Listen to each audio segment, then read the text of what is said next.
कभी सोचा है कि क्या बहुत ज्यादा प्यार भी किसी की जान का दुश्मन बन सकता है? आज हम जेम्स हैरियट की एक ऐसी ही बड़ी मजेदार कहानी देखने वाले हैं, जहां एक अमीर मालकिन का दुलार उनके प्यारे से कुत्ते पर ही भारी पड़ जाता है।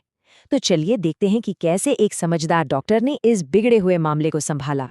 कहानी की शुरुआत होती है ट्रिकी की हालत से। और उसे देखकर जो कहा गया है वो सुनने में थोड़ा अजीब है, पर एकदम सटीक है। जरा सोचकर देखिए, एक फूला हुआ कबाब जिसके हर कोने पर बस एक टांग लगी हो। ये एक लाइन ही हमें बता देती है कि मामला कितना बिगड़ चुका था। तो सवाल ये है कि ट्रिकी इस हालत में पहुंचा कैसे? वजह है उसकी मालकिन मिसेस पम्फ्री का बेहिसाब प्यार। जी हाँ, कभी कभी बहुत ज्यादा देखभाल ही सबसे बड़ी समस्या बन जाती है। और ट्रिकी तो इसका जीता जागता सबूत था। ट्रिकी का खाना पीना किसी राजा महाराजा से कम नहीं था। Cream cake, chocolates, cod liver oil और ये सब तो बस छोटी मोटी चीजें थीं जो मिसेस पम्फ्री उसे ताकत देने के लिए खिलाती थीं। पर असल में ये ताकत नहीं, बल्कि धीरे धीरे जहर का काम कर रही थीं। तो असल में ट्रिकी की बीमारी थी क्या? कोई इन्फेक्शन, कोई वायरस? नहीं, उसकी असली और इकलौती बीमारी थी लालच।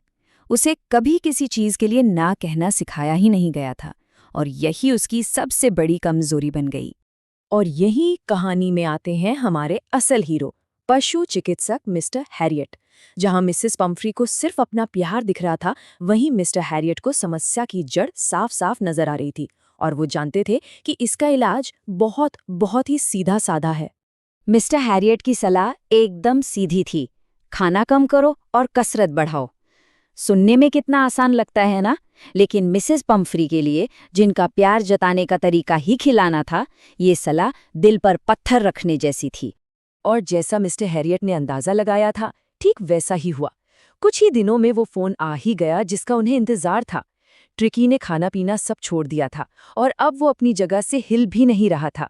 सिचुएशन अब कंट्रोल से बाहर हो चुकी थी। मिस्टर हैरियट एक बात तो समझ चुके थे, इलाज की जरूरत ट्रिकी को नहीं बल्कि उसके माहौल को थी।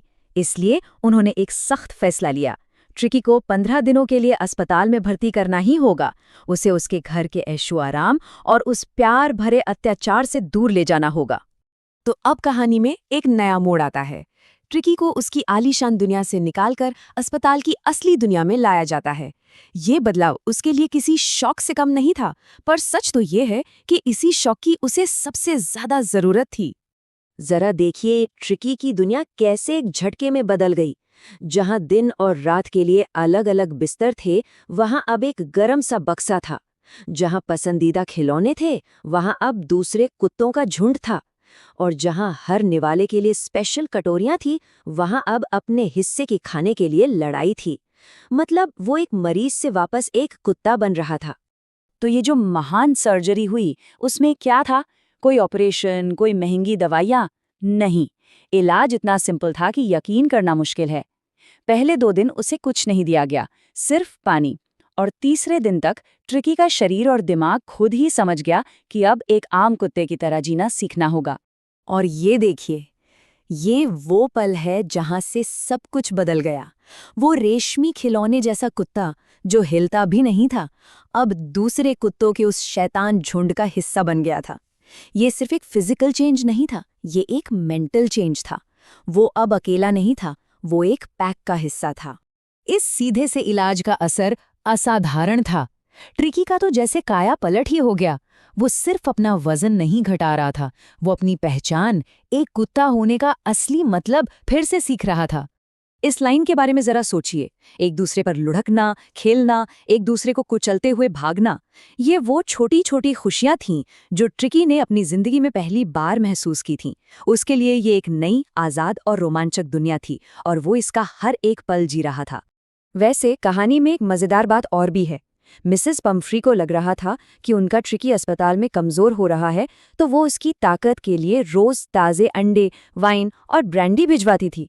मजे की बात ये थी कि ये सारा सामान ट्रिकी को नहीं बल्कि मिस्टर हैरियट और उनके स्टाफ को ताकत दे रहा था।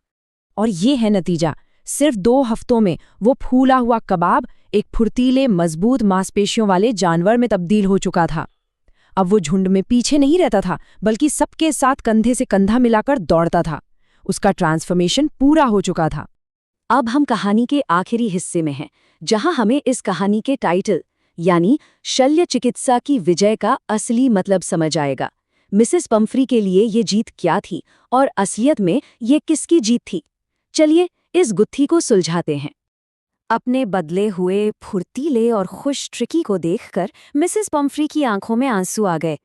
उन्हें लगा कि किसी चमत्कारी ऑपरेशन ने उनके कुत्ते को एक नई जिंदगी दे दी है और वो खुशी से चिल्ला उठी, मिस्टर हैरियट, ये तो शल्य चिकित्सा की विजय है। पर एक मिनट रुकिए, क्या ये सच में किसी सर्जरी की जीत थी या ये उस कॉमन सेंस, उस सामान्य ज्ञान की जीत थी जो हमें बताता है कि प्रकृति को बस अपना काम करने देना चाहिए? ये कहानी हमें एक बहुत बड़ी बात सिखाती है कि कभी-कभी सबसे बड़ी मदद करना होता है कुछ भी न करना। इस बारे में सोचिएगा जरूर।